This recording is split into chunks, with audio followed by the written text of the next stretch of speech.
அன்பிற்குரிய தோழர்களே,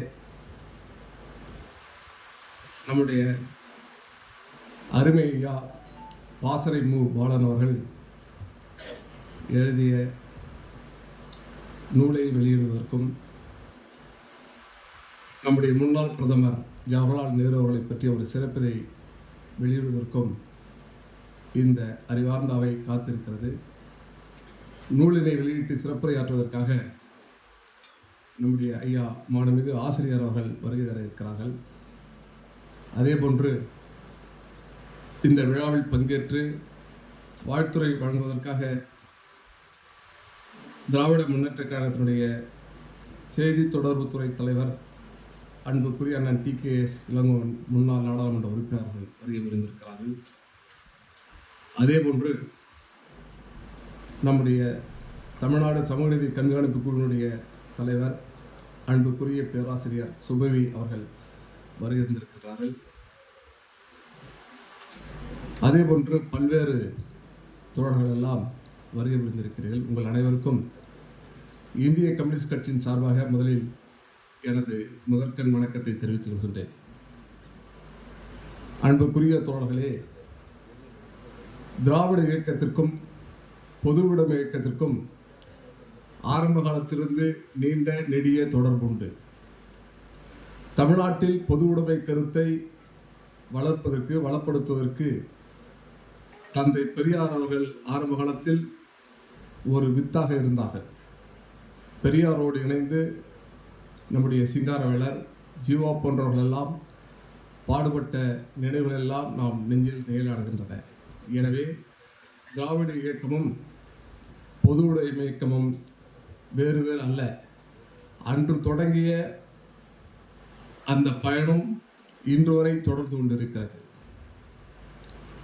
நம்முடைய ஐயா பாலன் அவர்கள் திராவிட ஆரிய போராட்டத்தை பற்றி இந்த நூலில் விரிவாக எழுதியிருக்கிறார்.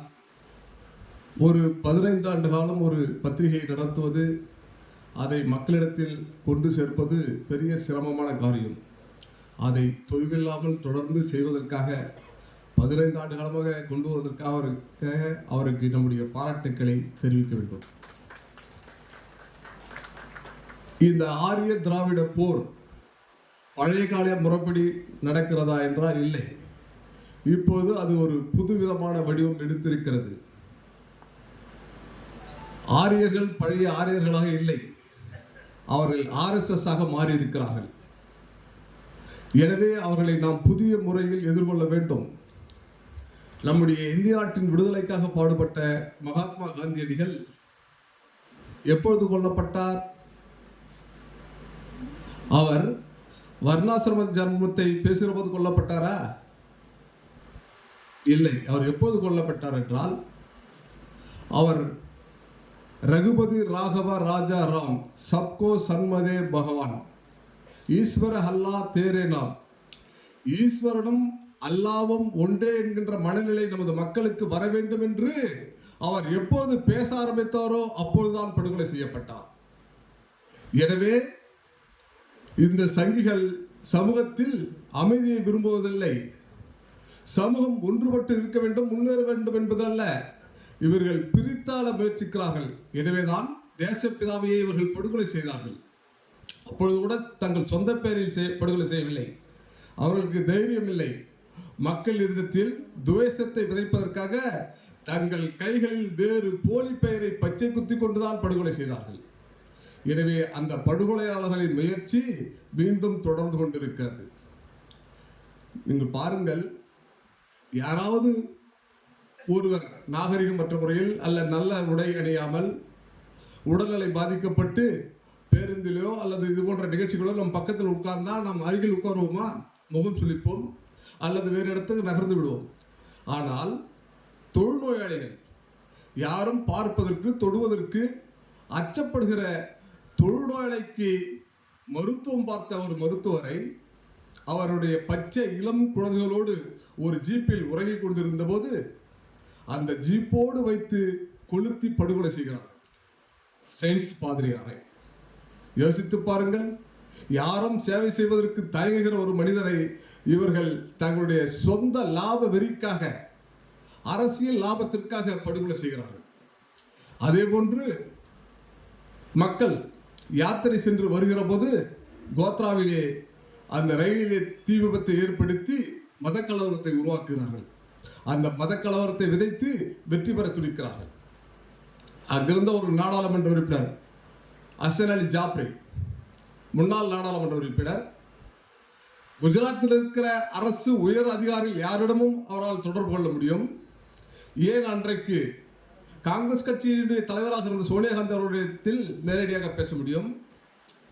அவ்வளவு செல்வாக்கு மிகுந்த ஒரு தலைவரை அவர் வீட்டிலேயே வைத்து எரித்து படுகொலை செய்கிறார்கள். எனவே இப்ப இருக்கிற ஆரிய வெறி என்பது அது ஒரு மாரிச மானாக வேடம் போட்டு இன்றைக்கு மக்களை பிளவுபடுத்திக் கொண்டிருக்கிறது.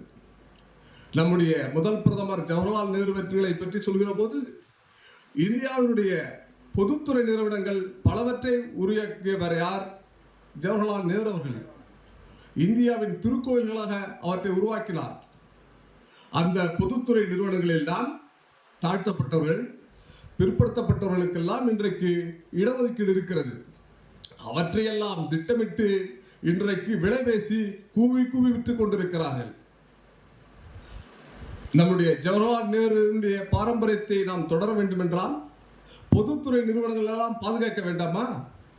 அவற்றையெல்லாம் விட்டுவிட்டால் பழையபடி நாம் மீண்டும் உழவு தொழிலுக்கோ அல்லது கூலி வேலைக்கோ பண்ணை அடிமைகளாகத்தான் போக வேண்டுமா? அப்படித்தான் போக வேண்டும் என்று இந்த புதிய ஆரியம் யோசிக்கிறது, நம்மை நிர்பந்தப்படுத்துகிறது. எனவே இவர்களை முறியடிக்க வேண்டும் என்றால் பொதுத்துறைகளை நாம் பாதுகாக்க வேண்டும். எனவேதான் இந்த ஆரிய திராவிட போர் என்பது பழைய மாடல் அல்ல.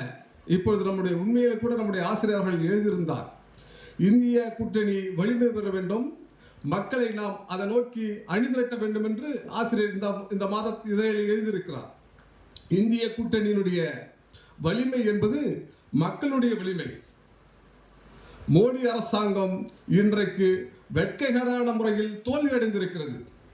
தனிப்பெரும் மெஜாரிட்டியோடு வந்தால் அவர்கள் ஆட்டம் இந்த நாட்டில் எப்படி இருந்திருக்கும்? ஆனால் அந்த குதிரை தரிகட்டு ஓடக்கூடாது என்பதற்காக இந்திய நாட்டு மக்கள் கடிவாளம் அளித்திருக்கிறார்கள். அந்த கடிவாளத்திற்கு முக்கிய காரணம் யார்? தமிழ்நாடு. தமிழ்நாடு பாண்டிச்சேரியில் தான் இன்றைக்கு நாம் அனைத்து இடங்களிலும் வெற்றி பெற்றிருக்கிறோம். இந்த நிலை தமிழகத்தோடு நின்றுவிடக் கூடாது. இந்தியா முழுவதும் வர வேண்டும் என்றால் அதற்கு கருப்போடு இணைந்து சிகப்பும் ஒத்துழைக்கும், பாடுபடும். இந்த நாட்டினுடைய விடியலை, மறுமலர்ச்சியை இந்த கருப்பு சிந்தனையோடு இணைந்து சிகப்பு சிந்தனையும் கொண்டு செல்லும். எனக்கு பின்னால் நம்முடைய தலைவர்கள் மிக சிறப்பான உரையை ஆற்றிருக்கிறார்கள். அவற்றை உங்களை போன்று நானும் கேட்க வேண்டும். இந்த சமயத்தில் நம்முடைய பாசறை முரசு ஆசிரியர் அன்புக்குரிய தோழர் பாலன் அவர்களுக்கு உங்கள் சார்பாக மீண்டும் ஒரு முறை பாராட்டுதலை தெரிவித்து வாய்ப்புக்கு நன்றி கூறி முடித்துக் கொள்கிறேன். நன்றி, வணக்கம். நன்றி ஐயா.